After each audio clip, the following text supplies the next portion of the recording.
Greetings everyone, this is part 2 or a continuation of my most recent video where I turn birds into humans. It is a self-made art challenge of mine and I post daily each character on Twitter. I just finished the first set of birds on the first week and now let me show you the second batch on the list.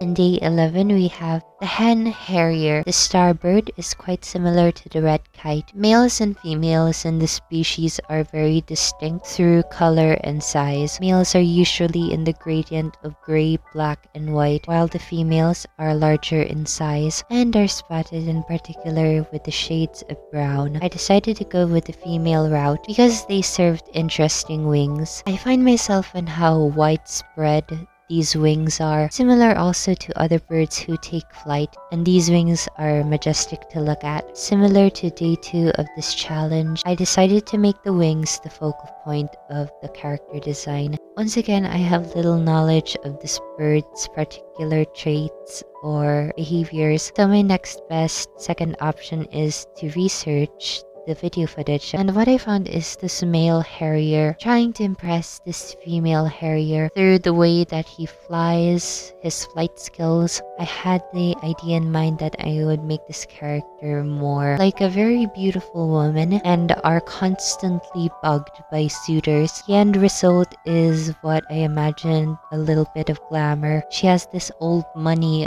aura, possibly vintage and aesthetic wise. I really love that I go ham on the details with this character. I made sure to include this hourglass silhouette of the skirt to bring that unique and fabulous sentiment. I quite enjoyed her stare as well. Both have an essence of fierce and classiness. Overall, I love the richness of this character. In day 12, we have the Starling. I find this bird mesmerizing in its name alone, or perhaps it reminds me of Robin Starling in that Tom and Jerry movie. Besides the name, what is interesting about this bird is that their feathers are interesting to look at. It has this some sort of effect on which this bird appears to be glossy, reflective, or polished. So with the idea of this starling, I was wondering for a starlet type of character. These birds also tend to be more sociable, communicative, and energetic person comes to mind. At first I thought this character was a mishmash of trends in certain eras, but as a second look, it is just pure fantasy. I find that this character needs to have a circled type of dress. Originally, I was going to make her a flapper. Now she's just a mixture of a flapper and a suburban housewife. What I definitely love about this design is that I did an overkill of the details, especially the white parts of the dress. Some of you might say it's messy, some of you might say is cohesive, but it must be drawn. I definitely think that this pose suits her the most. It's very bouncy and active, plus a hint of the vibes of being single and ready to mingle. As the bonus accessories, I tried to play with layer effects and I created this some sort of mesh, acted as her fascinator veil and also the waist area of her skirt. I do have one complaint about this character is that her eyes are too big. I made some sort of sketch before I go in for the final draw, and the characters are vastly different because of the eyes alone. It really did made a huge difference of this character. Still, I loved every single detail of hers. I genuinely think she's one of my favorites within this batch of birds. Day 13, we have the Tufted Duck. Initially, I thought this character was going to have a royalty type of design. Well, I did a full 180 of memory and literally made this character similar personality-wise to its reference bird. So I had known and researched that these ducks are very expert divers. That's it. That is the whole concept of this drawing. This jumpsuit is also giving me penguin vibes. I am not quite sure if I am happy or neutral or indifferent about this character design. I am just speechless at this point. What I find interesting about these avians are their very vibrant yellow eyes. I have seen some pictures and there is a lack of shadow. And when I take a look at this duck, he looks like he's either constipated or has seen some shit. Either way, the facial expressions are top tier in the shock value in my opinion. This man might be in the constant state of shock in terms of his face, but he is clearly not, and also would want to study marine life since he is a diver. A pretty bunch of solid traits.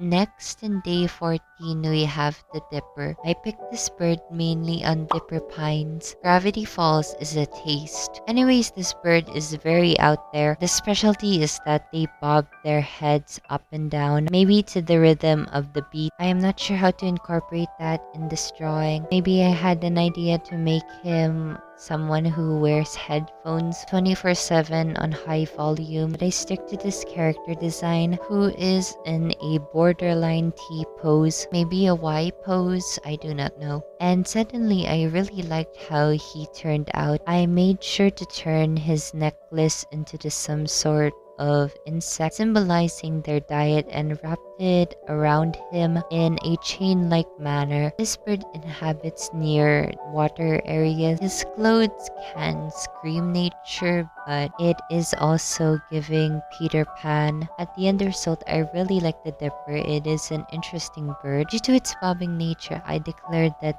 this young man is very outgoing, outspoken, and active. Maybe too much hyperactive. I reckon he drinks a lot of coffee every day, and it seems like a random obligation of him is to do the Naruto run every week. In day 15, we have the long-eared owl. Of course, the focal points of this bird are their unique pair of ears. They also have this very unique color pattern of browns and grays, and their facial features are very mesmerizing to look at. Considerably, owls are always well-known symbolisms of wisdom, so I think I will deduct points for uniqueness here, as if there is a scoring system. A certain idea that keeps coming back when designing this character is that this character should have a very large piece of clothing like a coat or an extravagant dress. So I decided to do a mixture of both, and for the most part it turned out really well. You might notice that where are their arms? I had in mind, I believe the dress is too big, so their arms are probably inside the garment. The glasses are a bit overboard, I must say. It was a last-minute idea, I had to draw it. This character feels extraordinary, yet at the same time feels cluttered as well. Usually with high intellect, I would consider this character more of a school personal or educator of some sort. I really think they would run like this school of magic or just an extravagant and elegant normal school. Overall, I love the execution, especially the eyes. I would admit the ears and the dress have the more emphasis scale, but it's something about this character looking in the distance makes you wonder what they are thinking about. Sing, sweet nightingale. Day 16 is the Nightingale. Out of ignorance, I thought the Nightingale was supposed to be a darker bird. Nonetheless, they are still adorable in form. The species is known for their expertise in the skills of singing. I have not made a younger character in a while, so I did this bird as a child. With their unique singing, I decided to make this character more of a child prodigy. As for the tonal values, this character is literally glowing. No hint of darkness whatsoever, only the outlines. Her microphone initially should have a stand. I never understand why I omitted that feature. She looks like she broke it off, or the microphone is intended for desk users only. What a weird prop for this character. Last minute in terms of detail is the crown. I basically made this character into another princess type. It looks a bit lopsided, but it will do. I really find interest in this character even though it is only a simple design. Day 17 is the Merlin, and I am pretty confused about the outcome of this character. Plus, this character is on the spot. I did not make any sketches to refer to, considering I am a bit rushy on this day. When I think of the name Merlin alone, my mind is immediately transported into the Arthurian legends. That is right, Merlin the Wizard is definitely a basis of this character. Another thing when I hear the name is that this character should be an older gentleman. What an odd and random thought to have. And as for the execution of this character, I am also confusion. I don't know why, but concept-wise, this character is...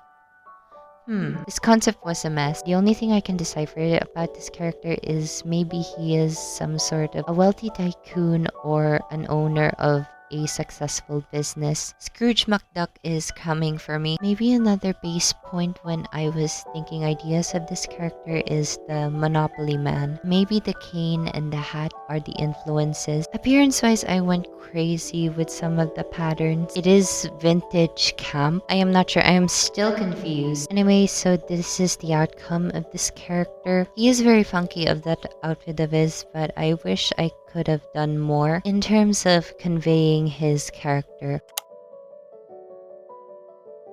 Next is day 18, we have the Egyptian goose. We are now getting into the territorial type of birds. These type of birds, they attack. I mean, of course, defensively. I think it is also 50-50 in terms of other people's experiences when encountering these geese. They might either say that they are friendly or territorial. But in terms of design, I went for a territorial route. I found that this bird is very aggressive when they also have their flock. Of course, they would not do this when they are unprovoked. I had an idea when I discovered the flock attacking. Maybe this character belongs in a solidified community, probably an insider. Unfortunately, I did not look up references for the traditional Egyptian clothing or any other country the geese lived on, so this character might be only produced with such fake information. On the surface level and out of ignorance in my part, generally this might be my least favorite bird with such a lack of research, but in terms of expression and body language, this character gave what needed to be gave. I missed the chance to add a weapon of choice. I think the main focus of this character is the pose. Day 19, we have the Blackbird. A distinctive fact to note when I was researching about this bird, female blackbirds are brown instead of black. So generally, to suit their name, I chose the male counterpart. According to glanced articles, this bird is also deemed as aggressive. I'm not quite sure if I conveyed it into this character. I had an idea in mind that I really want one of the birds on the list to be a pop sensation or an idol. This is the one. Blackbirds also have the expertise of singing. To be honest, I am not too sure if the feathers are very striking. Maybe it is the line art. Though the details of the rest are decent enough. For its aggressiveness, I was going to incorporate it in the face. Not particularly an angry look, just a subtle glare. I think this is also the first bird that I gave tattoos. I forgot to look at his ripped jeans. Adds to that also pestering nature. This bird and the nightingale might be related to one another. Maybe second cousins. A family full of musical talent. And maybe they also have their personal tastes towards different genres. Day 20 is the last bird in this batch, and it is the ptarmigan. At first glance of this reference photo, I saw that the ptarmigan really blends in with its background. I also had an idea in mind to make this bird into a farmer woman or a farmer's wife. And might I say, the corncrake in the last batch might be heavily related to this character. What I found interest in this bird is their feathers. They have a variety of feathers, some are plain, but this photo really captures what the bird is. As for their personality, they are similar to chickens, just with different noises. The bird is very plumpy in terms of its structure. Then I really accentuate the back of this character. What I really wanted to incorporate in this character is the prop of crops. I wanted to give her a basket full of healthies. after doing that and seeing the design of this character, she really turned out to be a cottagecore stan, or someone who lives in the province or the rural areas. I also think that this character should have a bun as their hairstyle, and it turned out really well. I think she is somewhat motherly but also hardworking person. Now that is all for the second batch of this challenge. If you would like to see my characters, my Twitter is down below. As for my favorite within this week, actually two favorites, which is the Hen Harrier and the Longeared Owl. Even though they are static in pose, both in appearance and demeanor, they are overpowering. Feel free to comment down below your thoughts or let me know which of the birds are your favorites. That is all, and see you in the next batch. Thank you for watching and have a nice day.